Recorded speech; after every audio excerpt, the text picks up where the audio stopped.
মিশার হুঙ্কার, ডিপজল বললেন, আমরা চাই ভদ্রতা, নর্মতা। শিল্পী সমিতি নিয়ে যেন আলোচনা থামছেই না। নির্বাচনের মাসখানেক পর সাবেক সাধারণ সম্পাদক নিপুণের হাইকোর্টের রিটকে কেন্দ্র করে আবার উত্তপ্ত এফডিসি। রিটের নতুন কমিটি বাতিল চেয়েছেন পরাজিত সাধারণ সম্পাদক প্রার্থী নিপুণ। নির্বাচনে ভোট কারচুপির অভিযোগ তুলেছেন অভিনেত্রী। যদিও ফল প্রকাশের দিন নতুন কমিটিকে ফুলের মালা দিয়ে বরণ করে নিয়েছিলেন অভিনেত্রী। প্রথম আলোকে দেওয়া এক সাক্ষাৎকারে অভিনেত্রীর দাবি, ওই রাতের অনিয়মের অনেক কিছু প্রমাণ তার কাছে আছে। এই অভিনেত্রী অভিযোগ করে আরও বলেন, নির্বাচন কমিশন বাতিল ভোটের সংখ্যা সঠিক দেয়নি। আমার জানা মতে 81টি ভোট বাতিল হয়েছে, কিন্তু তারা 40টি ভোট বাতিল দেখিয়েছে। এ নিয়ে স্পষ্ট করে কোনো কিছুই আমাদের প্যানেলকে জানায়নি নির্বাচন কমিশন। পাশাপাশি নির্বাচন কমিশন ও আপিল বোর্ডের চেয়ারম্যানের কথাবার্তা রহস্যজনক মনে হয়েছে বলেও দাবি করেন নিপুণ। তবে নিপুণের রিট নিয়ে চলছে আলোচনা সমালোচনা।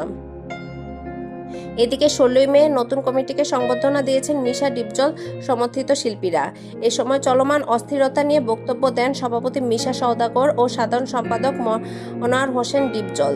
নিপুণের রিট এবং বর্তমান কমিটি নিয়ে তার কটাক্ষেরও জবাব দিয়েছেন ডিপজল। তার ভাষায়, নিপুণ তো বাপকেই অস্বীকার করে, কারণ ও যাকে নিয়ে চলচ্চিত্র চিনেছে তাকেই ভুলে গেছে, অস্বীকার করছে।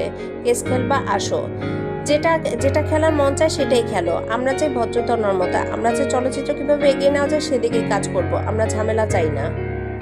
এ সময় সভাপতি মিশা সওদাগর কারো নাম উল্লেখ না করে দেন ক্ষুব্ধ প্রতিক্রিয়া।